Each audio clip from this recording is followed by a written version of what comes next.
The bride stood motionless at the back of the candlelit chapel, her borrowed gown suddenly feeling like someone else's skin. Down the aisle walked a stranger, but the dress she wore was unmistakable. Hand-stitched ivory satin, lace-cap sleeves, a sweetheart neckline, her mother's 1986 wedding gown. Olivia's blue-gray eyes widened, her fingers clenched around her bouquet until the stems threatened to snap. 6 weeks earlier, Olivia had lifted the lid of the white box in her apartment. Inside was nothing but a ghost of lavender and the ache of something stolen. She had planned every detail of her wedding around wearing that dress. Now the box was hollow, and with it, a part of her. The dress was the last real piece of her mother, Linda, who died 5 years ago. Wearing it was supposed to make her feel whole. She tore through the apartment, checking every closet, every drawer. But the dress had vanished without a trace. Someone had taken it. Someone who knew exactly what it meant and chose to break her anyway. And she was going to find out who, even if the answer destroyed someone she loved. The search would lead her to a stranger, a secret, and a moment no one in that chapel would ever forget. She drove to her father's house, where the silence still held her mother's perfume and the photo albums were always left open on the kitchen table. Olivia's eyes landed on the wedding portrait, her mother Linda in that very dress, beaming, so alive. She had the seams reinforced twice because she was afraid of tearing the lace. She wanted it perfect for you, someday. The words hit her like a door slamming shut. She had never heard him say that before. Edward traced the photograph with a trembling finger. His grief, 5 years old, was still as freshly turned earth. Dad, I was going to wear it. I was finally going to feel like she was with me. I know, sweetheart. She talked about it more than you ever knew. It was her last promise. I should have protected it better. That was the moment Olivia understood the theft wasn't just a loss of fabric. It was a severing of the last thread tying her mother to this world. And someone had done it deliberately. She didn't name the person yet, but the search was no longer about a dress. It was about reclaiming a past that someone had tried to burn. The next morning, Olivia knocked on her sister's door, hoping for an explanation but bracing for a lie. Michelle, have you seen Mom's wedding dress? I went to put it on for a fitting and it was gone. What? No! Why would I touch it? You're the one who was supposed to keep it safe. Her answer came too fast, too sharp. The wall went up before the question had even landed. That evening, alone, she typed into the search bar, "Vintage ivory satin wedding dress, 1986 hand-stitched embroidery." The results loaded. The fourth listing stopped her heart. Seller, Mish Est 14. Price, $340. Item listed as rare vintage 1980s wedding dress. Sold 4 weeks ago. Mish Est 14. That was Michelle's username for everything since high school. She stared at the screen until the words blurred, the betrayal sinking in deeper than any wound. She didn't call Michelle. Not yet. First, she would find the stranger who now owned her mother's last gift. Using the listing's shipping details, Olivia traced the buyer to a small town 2 states over. She typed a message with trembling fingers. "The dress you bought was my mother's. It was stolen from me. Please call me." When Sophia read it, her face shifted from curiosity to horror. She called Olivia immediately. Oh my God, I had no idea. The seller said it was an estate sale find. I'll return it immediately. It's not your fault. I'm just glad it's with someone who cares. No, it belongs with you. I'll ship it back today. I can't believe someone would do this. But instead of relief, Olivia felt a different weight settling in, a reckoning she hadn't yet named. What if the dress didn't just come back quietly? What if it walked right into the wedding? Sophia, before you send it, I have an unusual request. Will you hear me out? Of course. Tell me anything. I want you to wear it. To my wedding. Walk down the aisle ahead of me and give it back at the altar. You want me to walk down the aisle in a stranger's wedding? In front of everyone? Not a stranger. A witness. Someone who can return what my sister stole without a word of accusation. Sophia sat back. Her hand went to her chest. The weight of what Olivia was asking pressed in like a physical thing. This dress, it means everything to you. I could feel it the moment I unwrapped it. I'll do it. Thank you. I know it's bizarre. But I can't just let her pretend nothing happened. After the call, Sophia stood before the mirror, the dress draped over her arm. She imagined herself in that aisle, a stranger carrying the weight of someone else's story. She nodded to her reflection. This was no longer just about returning a dress. It was about undoing a betrayal. They met in a quiet cafe the next week. Over coffee, they mapped out every step. Arrival, entrance, the whisper at the altar. No one can know. Not my best friend. Not my father. Especially not Michelle.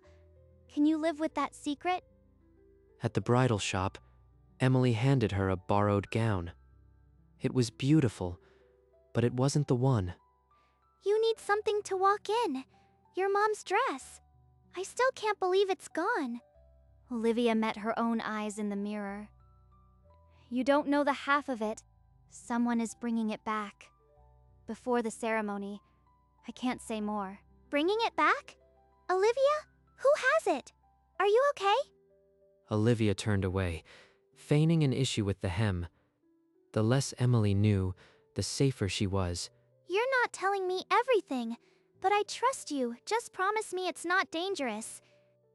It's the opposite of dangerous. It's a kind of justice.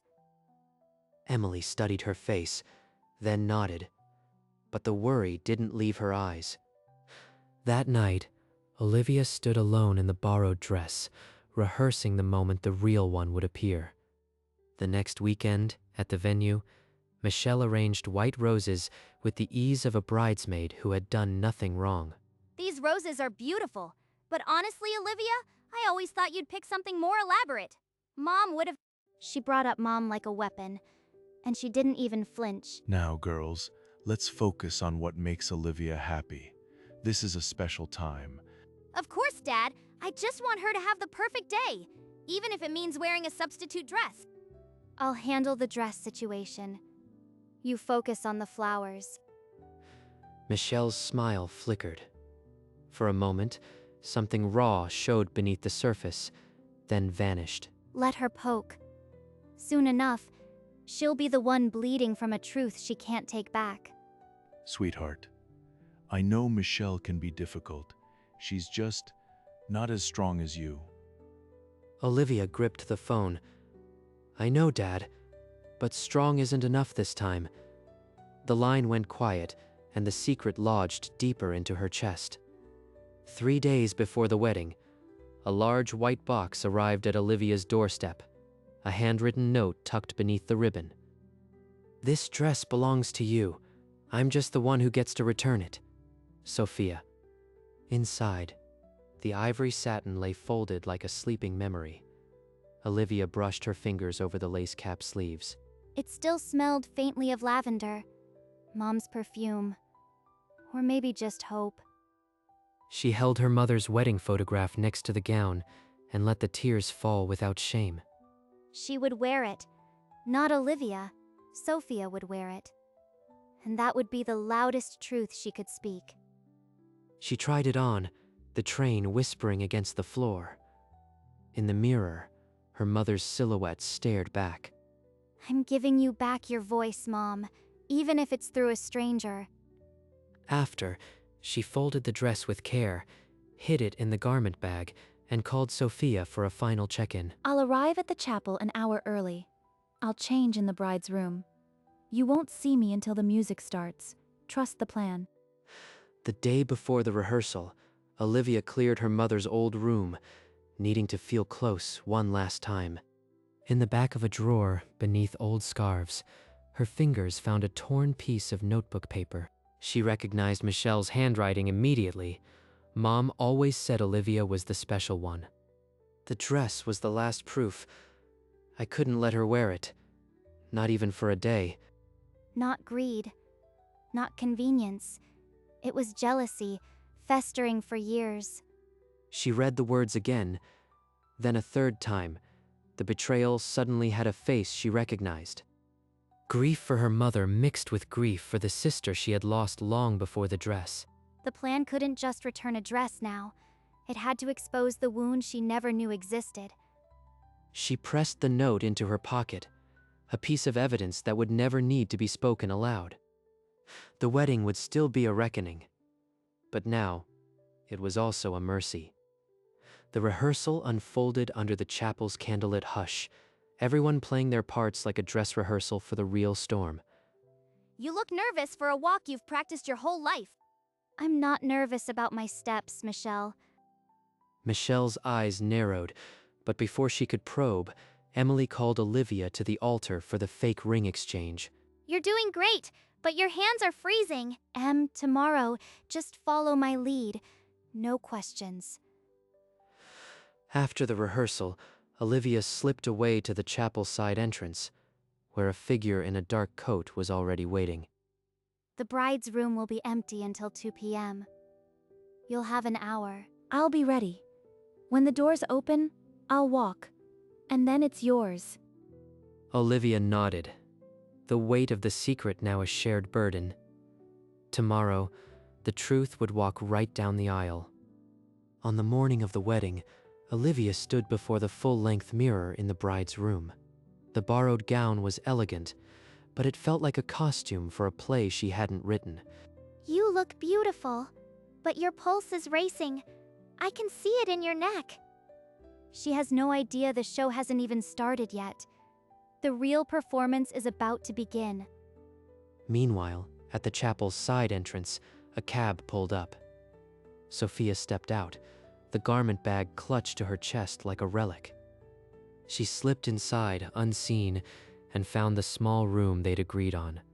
The lock clicked shut behind her. This dress wasn't hers, but for one morning, she would wear its story. The ivory satin seemed to exhale as she lifted it out. She stepped into the gown slowly, reverently. It's time. The music will start in 10 minutes. Are you ready? Not yet. Not until she sees the dress and understands. In the bride's room, Sophia checked her lipstick in the small mirror. The dress fit as if it had been waiting for her. She took a breath and opened the door. The organ's first chords silenced the chapel. The groom stood at the altar, his back to the aisle, waiting for his bride. Michelle sat in the front pew, lips curved in a smug smile, believing she had escaped without consequence. At the back of the chapel, Olivia's pulse beat in her throat. The borrowed gown felt flimsy and anonymous against the coming storm. The wedding coordinator nodded, and the chapel doors swung wide. Every head turned toward the vestibule, but the figure that stepped into the light was not Olivia. Gasps burst from the pews. Guests half stood, their faces caught between confusion and wonder. Someone whispered, "Who is that?" Michelle's smile evaporated. She went rigid, the blood draining from her face as recognition sank its claws in. Olivia pressed back against the stone wall, making room. Her hands shook, but her gaze never wavered from the dress. A small flower girl in the aisle stared up, her basket tilted, petals scattering unnoticed at her feet. Sophia took her first step, the ivory satin catching the candlelight. The walk that would rewrite the day had begun. No, that's not possible. Sophia's heels clicked against the stone floor. Each step was deliberate, unhurried, as if the dress itself commanded the pace. Michelle gripped the edge of the pew, her knuckles white. She looked for Olivia at the back, but the dim light hid her. Look at her. Look at what you sold, Michelle. It came back on its own. Guests turned to each other, whispering. An older woman touched her husband's arm, mouthing, "Is that Linda's dress?" Tears slipped down Olivia's cheeks, but she didn't sob. They were tears of release, not grief. She found her. She found the dress and made a spectacle out of it. Sophia kept her eyes on the altar. She didn't need to search for faces. She knew the only reaction that mattered was happening now. Mom is here. Not in spirit, in fabric, in lace, in every stitch. Halfway down the aisle, Sophia paused for a breath. The chapel held its breath with her. Then she resumed her walk, and the spell broke into a wave of murmurs that rolled through the pews. Sophia reached the altar steps, but instead of stopping at the groom, she turned. Her eyes searched the shadows at the back of the chapel. Olivia stepped out from the stone wall, the borrowed gown a pale imitation of the masterpiece, just yards away. This belongs to you. A sob wrenched from Olivia's chest. She couldn't form words, only nod as her hand flew to her mouth. They held each other, the ivory satin rustling between them like a shared heartbeat. Edward, in his pew, pressed a handkerchief to his eyes. His shoulders shook with quiet, proud grief. Michelle did not move. She sat as if carved from ice, her face a mask of disbelief and something darker. The chapel was silent, broken only by the click of a camera and the distant sniffle of a guest. It's yours now. Every stitch.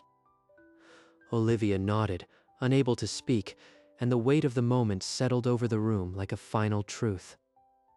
Olivia pulled back, her eyes finding Emily's. Without a word, Emily took her hand, and the bridesmaids formed a tight circle around them, moving toward the side door. We've got maybe 5 minutes before they start wondering. Let's make it quick. The borrowed gown slipped to the floor like a discarded cocoon. Olivia stood in her slip, trembling not from cold, but from the weight of what came next. Behind a folding screen, Emily guided the ivory satin over Olivia's shoulders. The lace cap sleeves whispered against her skin. It fit differently now. Tighter in the bodice, heavier in the sole. In the chapel, the minutes stretched. Michelle remained locked in place, her hands now gripping the pew so hard the wood grain left marks.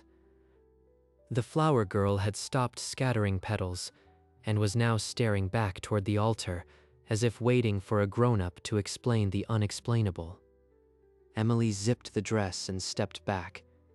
In the small mirror, Olivia hardly recognized herself, not because of the reflection, but because of the whole. She's here! I swear I can feel her!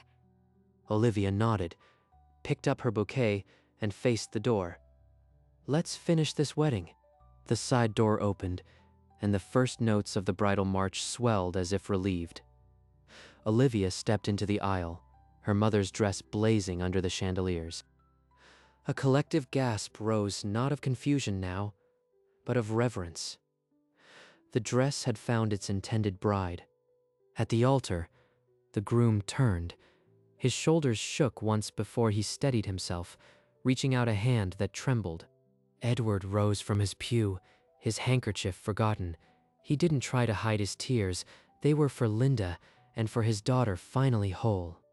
Olivia's vows were handwritten, and when she spoke of her mother, her voice cracked only once. She couldn't be here, but she made sure her dress was. Michelle's lips moved, but no words came. A single tear crawled down her cheek, stopping at the corner of her clamped mouth. The rings were exchanged, the blessing spoken. When the officiant pronounced them married, the applause was tear-choked and thunderous. Edward clapped with his eyes closed, as if sending the sound upward. Olivia turned to the congregation, still holding her bouquet, and for the first time her gaze brushed across the front pew where Michelle sat paralyzed. Their mother's dress, restored, filled the frame. The ceremony was over, but the true reckoning had only just been seated. The reception hall glittered with fairy lights and white roses, but the air carried a current of unfinished business. Olivia stepped to the microphone, her mother's dress still luminous, Sophia standing a respectful step behind her. I have a lot of people to thank tonight, but there's one person most of you don't know. Sophia, would you stand? Sophia rose hesitantly, tears already forming. Olivia continued. She returned something priceless to me without asking for anything in return. She did not name Michelle. The omission hung in the air louder than any accusation. At the family table, Michelle's seat was empty. Her plate untouched, her champagne glass full. Near the exit, a bridesmaid whispered to Emily. Michelle just walked out. Emily only nodded.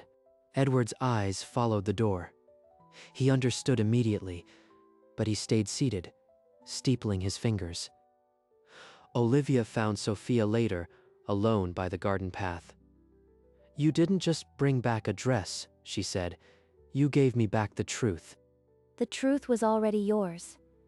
I just carried it for a little while. Edward found Michelle in the parking lot, her hand shaking as she fumbled with the car door. Did you sell your mother's wedding dress? She started the car but didn't put it in gear. A long, ugly sob escaped her. I didn't mean to hurt Olivia. I couldn't let her have it. It wasn't fair. The words hung between them, raw and ugly. Edward closed his eyes. Your mother would be ashamed. I'm ashamed. You will give Olivia the $340, and we will start family counseling next week. She didn't argue.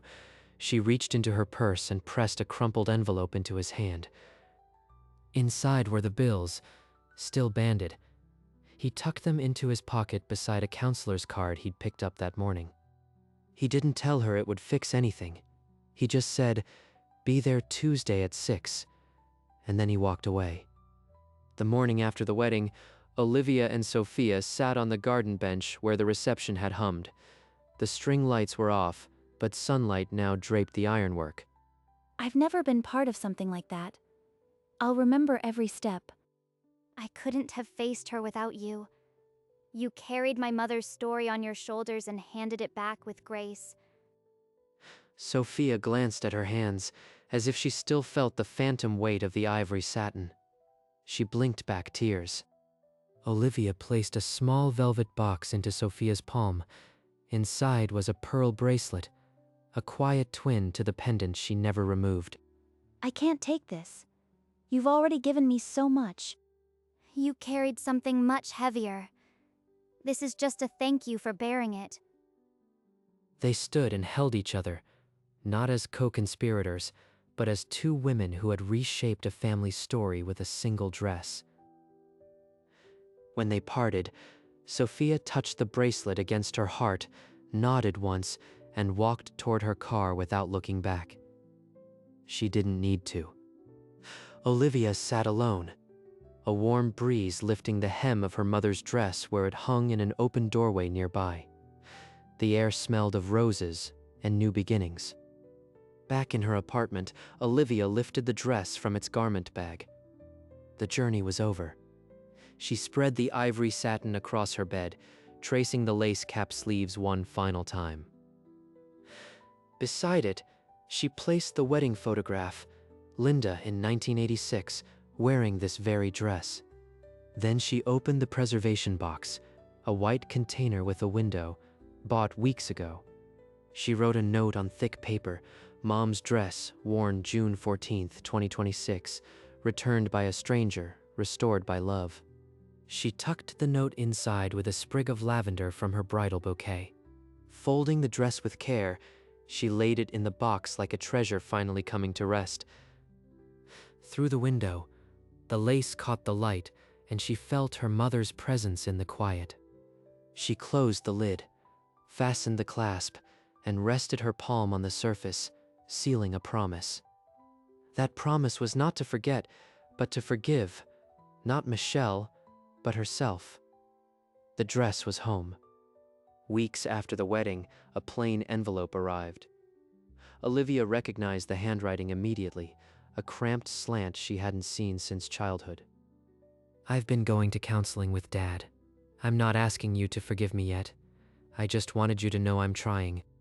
The words didn't erase what happened, but they were a door left ajar. A small appointment card was tucked into the envelope. Maple Grove Family Counseling, every Tuesday. She hadn't gone herself, not yet, but she could feel the ground shifting. She set the letter on her bedside table, next to the photo of them as children, 2 girls in matching dresses, arms slung around each other. Her thumb hovered over the glass, not quite touching. It wasn't forgiveness yet, but it was no longer refusal.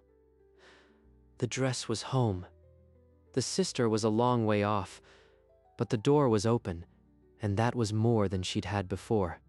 She didn't reply that night, but she left the envelope open, the way you leave a window cracked on the first warm night of spring. Some stories don't end with a door slammed or a door flung wide. Some just wait for the next visitor. The preservation box now rested on a shelf, the dress visible through the window like a portrait of resilience. Linda's dress had traveled farther than any wedding gown should, through loss, through betrayal, through the kindness of a stranger. The chapel was empty now, its candles long cold. But something remained, the echo of a whisper. This belongs to you. 4 words that had rewritten a wedding, a wound, and a woman.